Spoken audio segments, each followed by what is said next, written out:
Blockwars 16 is just around the corner, and with more women in the event than usual for Women's Month, and a bigger variety in team mounting styles than usual, this event will be difficult to judge how things will shape out, but I am going to do my best to provide some analysis on the teams and give my predictions for the event. The first team to be announced was the Red Comets, consisting of Cherryfire, Squiddo, Jumper Who, Roscomber, and Apakuna. This is another attempt at a full women team, after people having to sub out last event, and this time we have a newcomer with Cherry, but she has played the event in Magundo's special Subathon event, where her team did manage to win, so she shouldn't be underestimated. A game I think this team will do really well at is Tomb Titans, with Apple and Ross both being very good at the game, and Cherry's team did really well at it when she played the event. So despite Squiddo not playing the game and Jumper not having the best history in it, I think they will be led very well by Apo in the game. I also think they will do good in Overspleef, as everyone on the team is very good at it other than Apo, but I'm sure she will be able to still do good enough in the game to have this team end up on top. However, a big weakness for this team is experience, as no one on this team has played many Blockwars, and a game I think they might struggle in is Lunge, as Squiddo is the only one on the team who played it last event, so they might struggle compared to the other teams. Next up are the Orange Fighters, consisting of Emerome, SK, Boga, Gumi, and Ghosty Fruit. This team is very interesting, as we will be testing how well SK, Boga, and Gumi can do without a strong player leading their team, but Ghosty was in a similar position last event and she won, so she could definitely be able to lead this team to victory. A game I think they will be able to do well in is Lunge, as Boga, SK, and Ghosty all did very well in the game last event, with it being one of their top 2 best game averages from their performances, so even though Em and Gumi haven't played it yet, I think they will be able to do very well in the game. An area I think they will struggle with though is individual games, as most of this team don't play Minecraft as their main game, and this reflects in these games. A good example of this is Race, as the highest placement anyone on this team has gotten before is 17th by SK and Twitch rivals, so if no one on their team is able to improve and place near the top 10, they will fall behind in points. Then we have the Yellow Thunders, consisting of Schrodinger Lee, Mr. Cat, Joe Bart, Quite, and Poke. This team definitely feels like it will be a very silly PvP, with all of these people being very funny, and we see the return of Poke, who hasn't played since Blockwars 10, so we will have to see if the good vibes will lead to a good performance. A game I think they will definitely be good at is Blitz Hunt, as all of them are above average in the game, and I think it fits the personalities on this team very well. Trailblazers and Race will be very interesting, as they are Misty's 2 best games, but everyone else does not do well in them, so we will have to see how well she can carry the team in those games, and I'm not sure it will be enough to keep up with the other teams. Another game that they all struggle with, however, is Tomb Titans, so they will want to try and play it early if they want to make it into the finale. The last team from day 1 are the Green Giants, consisting of Rattles, Maker Fox, Grimmy, Giga, and Purpled. This team is interesting, as it has 2 trios, Purpled main Giga from Blockwars 11 where they won, and Rattles main Grimmy from Blockwars 12 where they got last, so this team could really go either way. A game I think this team will do very well in will be Order Up, as Purpled is a great leader in the game, and it is one of Grimmy and Giga's best games, so even though May and Rattles are pretty average in the game, I think their teamwork will launch them to the top of the pack. A game I do see them struggling in is Overspleef, as none of them are particularly the best in the game, and Purpled is the type of player who might get targeted as he is known to be a top player. The first team from day 2 are the Aqua Archers, consisting of Antfrost, Ovalie, Janet, Cookie God, and 5up. This team has very good chemistry, with Ant, Ovalie, Janet, and 5up all being a part of the morning lobby, and all being very good friends with each other, and I'm sure Cookie God will be able to fit in just fine. 5up and Ant are also just a very scary duo, as we have seen from past events, but we will have to see if they can carry 2 newcomers this time around. A game I think this team will excel at is Overspleef, as Ant, 5up, and Cookie God are all good at the game, and it is one of the easier games to understand for new players. I also think they will do well in Extraction, as once again, 5up and Cookie God are good at the game, and despite Ant being inconsistent, the team's FPS experience will definitely transfer to this game. I think Party will be a weaker game for this team, as Ant is once again inconsistent at it, whilst it is one of 5up and Cookie God's worst games, and I think Janet and Ovalie might struggle, as it is an individual game which relies more on Minecraft skill. Next we have the Blue Bandits, consisting of Ruben, Della, Curryway, Fur, and CJ.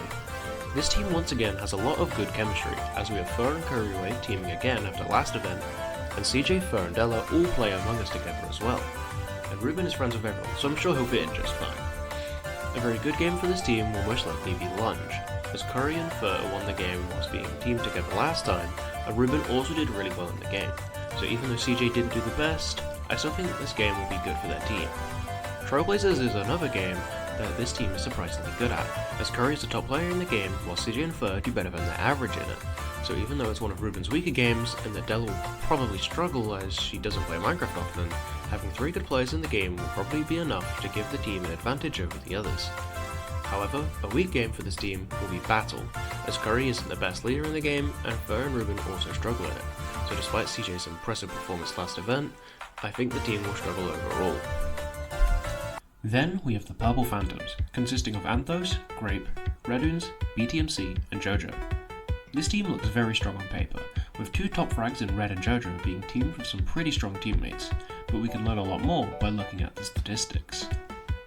There are 2 standout games for this team, being Party and Blitz Hunt, with the team all being good at Blitz Hunt and JoJo being the only one who isn't better than their average at Party. But JoJo is still a very good player, so I'm sure she'll be able to pull her weight and the team will do very well in this game.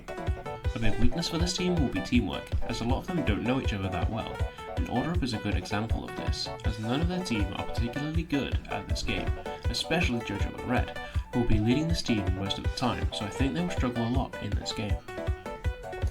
Finally, we have the Pink Knights, consisting of Fire Breathman, Benzo and Hacker, Crimson Ruse, Shinri, and Feinberg.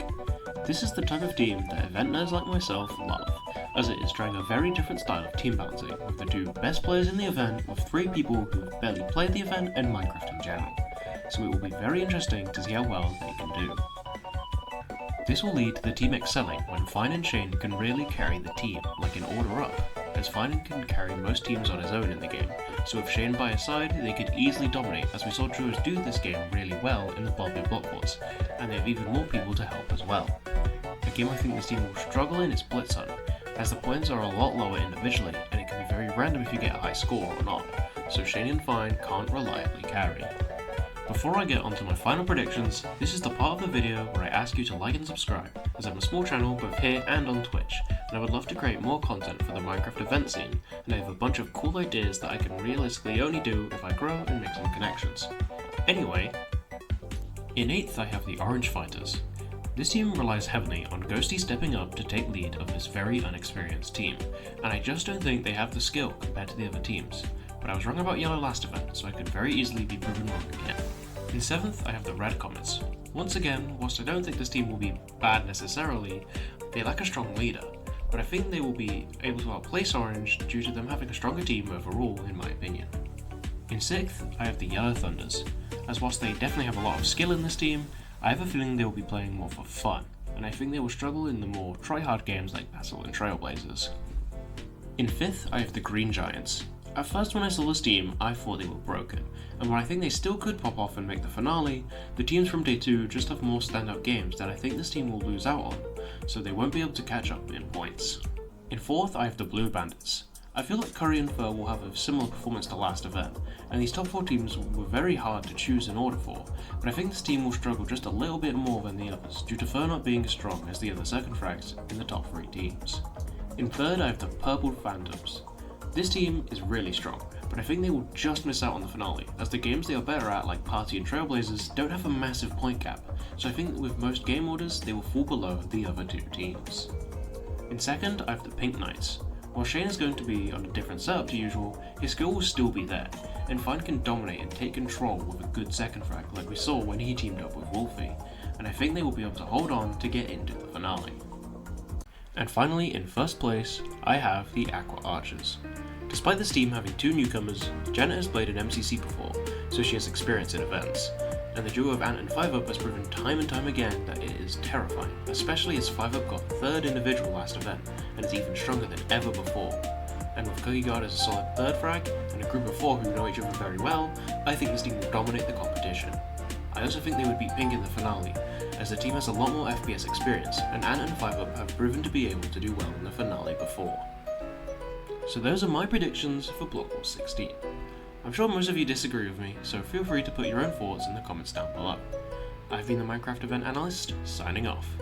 Goodbye.